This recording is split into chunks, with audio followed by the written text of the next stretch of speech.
Hi all, അസ്സലാമു അലൈക്കും. Welcome back to Silnas kitchen. ഇന്നത്തെ റെസിപ്പി അടിപൊളി ടേസ്റ്റി ആയിട്ടുള്ള ഒരു ബൺ പൊറോട്ടയുടെ റെസിപ്പിയാണ്. വളരെ എളുപ്പത്തിൽ നല്ല ടേസ്റ്റി ആയിട്ടുള്ള സോഫ്റ്റ് ആയിട്ടുള്ള ഒരു പഞ്ഞ് പോലത്തെ പൊറോട്ടയുടെ റെസിപ്പിയാണ് തയ്യാറാക്കിയിട്ടുള്ളത്.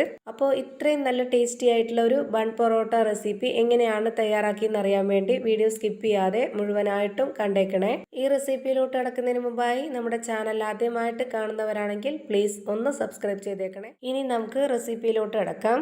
ഈ ഒരു ബൺ പൊറോട്ട തയ്യാറാക്കാനായിട്ട് ഞാനിവിടെ ഒരു പാത്രത്തിലേക്ക് ഒരു കോഴിമുട്ട പൊട്ടിച്ചൊഴിച്ചു കൊടുക്കുന്നുണ്ട്. ഫ്രിഡ്ജിൽ വെച്ചിരുന്ന മുട്ടയാണെന്നുണ്ടെങ്കിൽ കുറച്ചു നേരം പുറത്തെടുത്ത് വെച്ചിട്ട് അതിന്റെ തണുപ്പൊക്കെ മാറിയതിനു ശേഷം വേണം ഇതിലേക്ക് പൊട്ടിച്ചൊഴിച്ചു കൊടുക്കാൻ. ഇനി ഇതിലേക്കൊരു 30 ml കപ്പിന്റെ അളവിൽ 1 കപ്പ് പാലാണ് ഒഴിച്ചു കൊടുക്കുന്നത്. റൂം ടെമ്പറേച്ചറിലുള്ള പാലാണ് ഒഴിച്ചു കൊടുത്തിട്ടുള്ളത്.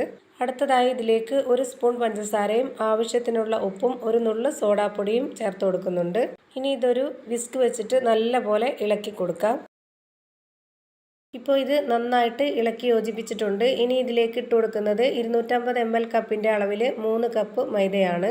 ഞാനിപ്പോൾ ഈ ഒരു 3 കപ്പ് മൈദയ്ക്ക് വേണ്ടിയാണ് ഒരു കോഴിമുട്ടയും പഞ്ചസാരയും പാലും എല്ലാം ഈ ഒരു കണക്കിന് എടുത്തിട്ടുള്ളത്. നമ്മൾ എത്രയാണോ മൈദ എടുക്കുന്നത് അതിനനുസരിച്ച് വേണം കൂട്ടിയും കുറച്ചും ബാക്കിയുള്ള ഇൻഗ്രീഡിയൻസും കൂടി എടുക്കാനായിട്ട്. ഇനി ഇതെല്ലാം നന്നായിട്ടൊന്ന് മിക്സ് ചെയ്തിട്ടെടുക്കാം. അപ്പോൾ നമുക്ക് അറിയാൻ പറ്റും എത്രത്തോളം വെള്ളമാണ് ഇനി ഇതിലേക്ക് ഒഴിച്ചു കൊടുക്കേണ്ടത് എന്നുള്ളത്. ഞാനിപ്പോൾ ഇത് കുഴച്ചെടുക്കാനായിട്ട് 1 കപ്പ് വെള്ളമാണ് എടുത്തിട്ടുള്ളത്. ആദ്യം തന്നെ മുഴുവനും ഒഴിച്ചു കൊടുക്കാതെ ഒരു പകുതി വെള്ളം മാത്രം ഒഴിച്ചു കൊടുത്തിട്ടൊന്ന് കുഴച്ച് നോക്കാം. വെള്ളം പോരാതെ വരുമ്പോഴത്തേക്ക് ബാക്കി കൂടി ഒഴിച്ചു കൊടുത്തിട്ട് കുഴച്ചെടുക്കണം.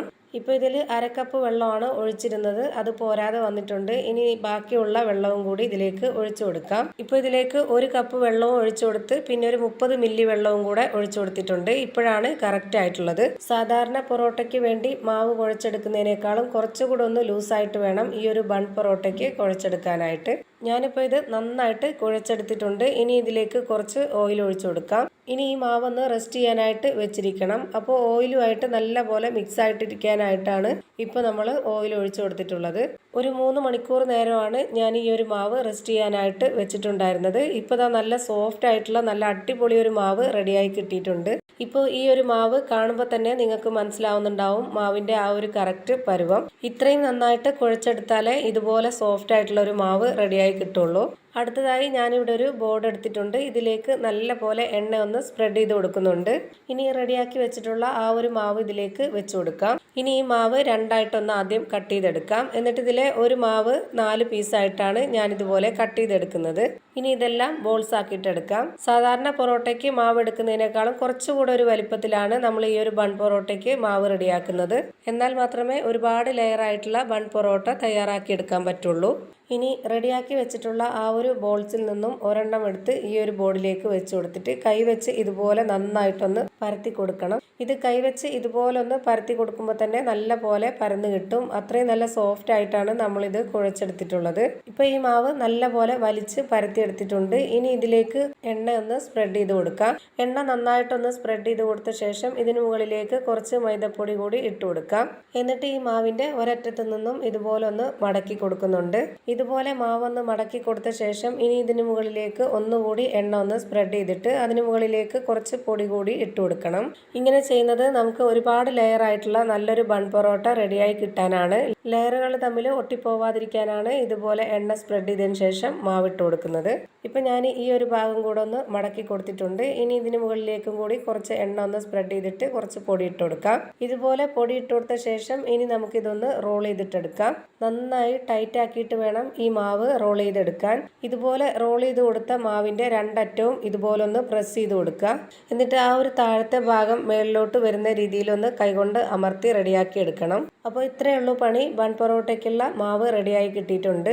ഇപ്പോൾ ഇത് നിങ്ങൾക്ക് കാണുമ്പോൾ തന്നെ മനസ്സിലാവുന്നുണ്ടാവും നല്ല ഒരുപാട് ലെയറോട് കൂടിയിട്ടുള്ള ഒരു അടിപൊളി മാവാണ് റെഡിയായി കിട്ടിയിട്ടുള്ളത്. റെഡിയാക്കി വെച്ചിട്ടുള്ള ആ ഒരു ബോൾസിൽ നിന്നും ഒരെണ്ണം കൂടെ എടുത്ത് ഞാൻ ഇതുപോലെ കാണിച്ചു തരാം. ഇപ്പോൾ ഞാൻ എല്ലാ ബോൾസും ഇതേപോലെ തന്നെ റെഡിയാക്കി എടുത്തിട്ടുണ്ട്. 250 ml കപ്പിന്റെ അളവിൽ 3 കപ്പ് മൈദ മാവിന് 8 ബോൾസ് ആണ് നമുക്കിവിടെ കിട്ടിയിട്ടുള്ളത്. ഇനി നമ്മളിതിനെ റെസ്റ്റ് ചെയ്യാനൊന്നും വെച്ചിരിക്കുന്നില്ല.